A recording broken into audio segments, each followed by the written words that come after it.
Now, why do I even mention these three things to create passion? Because the webcomics business model is not reliant on lukewarm readers. I would rather have 10,000 super dedicated readers than 100,000 lukewarm readers. Lukewarm readers won't do anything for your strip. A passionate reader will email your strip. They will put it on their Facebook page. They will send it out via RSS or Twitter to their friends.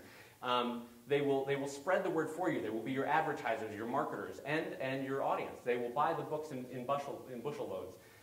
But if you are someone's number 3rd strip, or worse, someone's number 10th strip, they will never buy your book. It's a very interesting phenomenon to sort of figure out, is that you have to be number 1, number 2, and number 3 in their list. And thankfully, it doesn't need to be a very huge number. But passion is critical. And so that leads into an idea that one of the editors of Wired put forward, which is 1,000 true fans. And the idea here is to be a successful artist, to be a successful, even if you want to broaden it out, content producer, IP producer online, you only need 1,000 true fans who will spend $100 on your artwork every year, in whatever form you want to make that. Book purchases, original art purchases. And that can provide a very healthy living in most areas of the United States. And you can play with the math there. You could have 2,000 readers that spend $50 a year. You could have 4,000 readers that spend $25 a year. But you get the idea, I would imagine. So you don't need what you or I would traditionally understand to be a mass market audience to make a great living as a cartoonist online. And as an interesting side note to that idea of being kind as a cartoonist, those 1,000 truly passionate readers will support you in all sorts of non-monetary ways that, quite frankly, mean just as much to a cartoonist. Things like, it runs the gamut. Legal advice, proofreading, anything. You would be surprised at the number of specialists who come out of the woodwork when I make the smallest of comment about, boy, I've never incorporated in the state of California before. Anyone recommend, and you'll have lawyers coming out of the woodwork. So it's a wonderful sort of thing that when this passion is created, and other cartoonists in the room know this, it can sometimes be a little scary as how passionate people can be. But it's amazing to see how that pays off. So, but more specifically, and the thing that I think a lot of people like to hear about is, what is the business model? How do you take these free strips and make a living off it?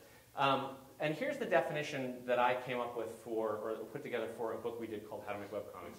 In my mind, webcomics, the business model, is and I'm going to read this part because this is important.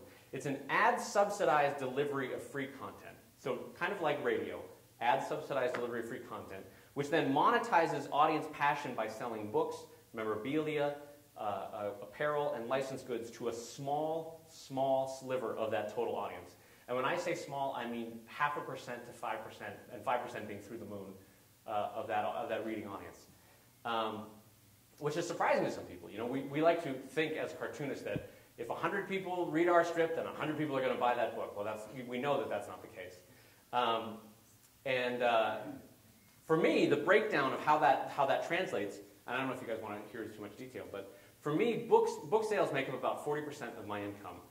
Original art, because I still draw Sheldon on Bristol vellum with acid-free inks and all that sort of stuff, on archival inks.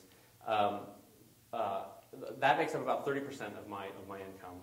Advertising, very small amount, about 10% of my income. Apparel, about 10% of my income, and tchotchkes of this or that, another 5 or 10%.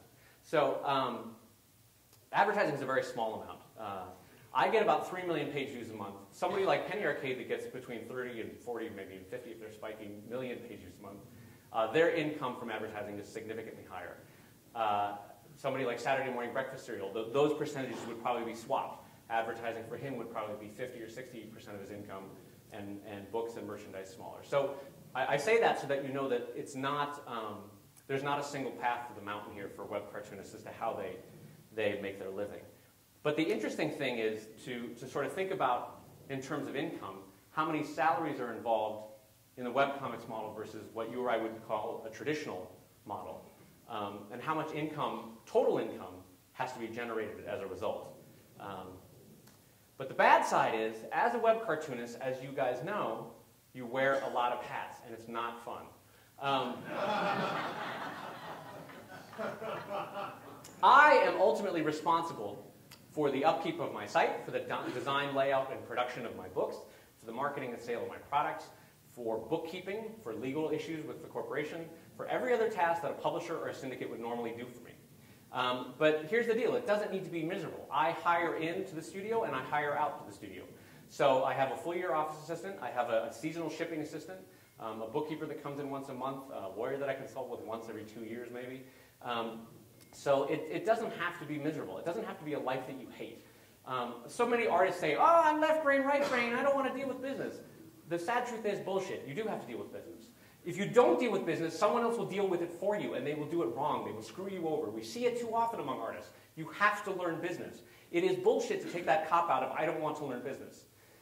We ask our doctors to go for 8 years to learn medicine. We ask our lawyers to go 6 whatever years to learn law. They then have to set up a practice. Well, guess what? They then have to learn business and how to work with employees, how to set a payroll, how to do all that sort of stuff. It can be done. It's not impossible as artists. So get that out of your mind frame that I don't want to be or I don't have to be a business person. You do. And it's important that you do. You will actually be a better artist if you understand business because you are writing for business people, remember, as well.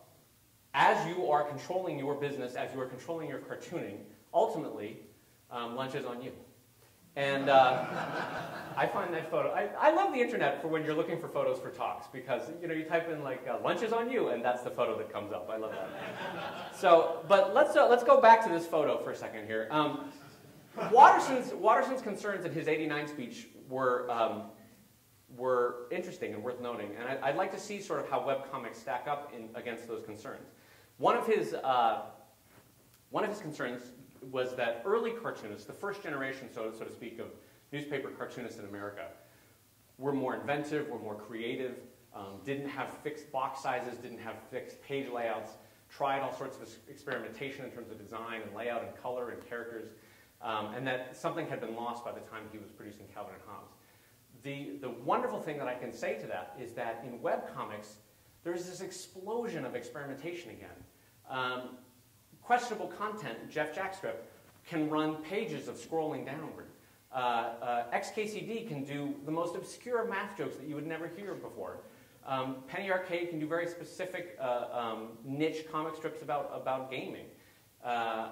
Abominable Charles Christopher can do these beautiful layouts that we haven't seen since the adventure comics of the 30s and 40s. So incredible work is being done.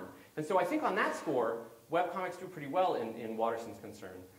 The second one that he expressed was that syndicates demand too much control. They have too much of a hand in the artist's creation. And I think we can tell from what I was already saying before about having to wear all the hats. That's not a concern in webcomics.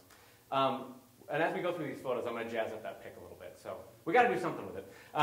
So his other concern was that syndicates are the only game in town. And as I was growing up, there was virtually no other way to make a living if you wanted to be a comic strip cartoonist. So you had to play their game.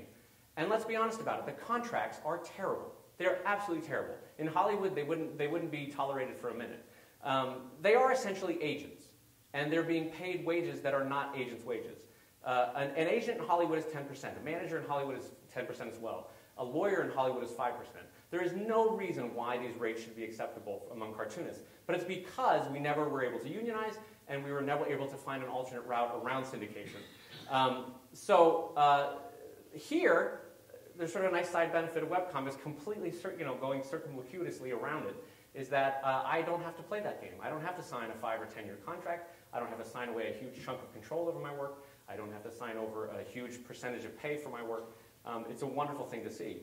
Another thing that Watterson expressed concern about is that the comics pages were full of a number of dead wood, strips that were on 3rd or 4th generation of cartoonists, or among themes that we're still cheering on a recession-era character as they try to buy an Xbox, which just seems ridiculous.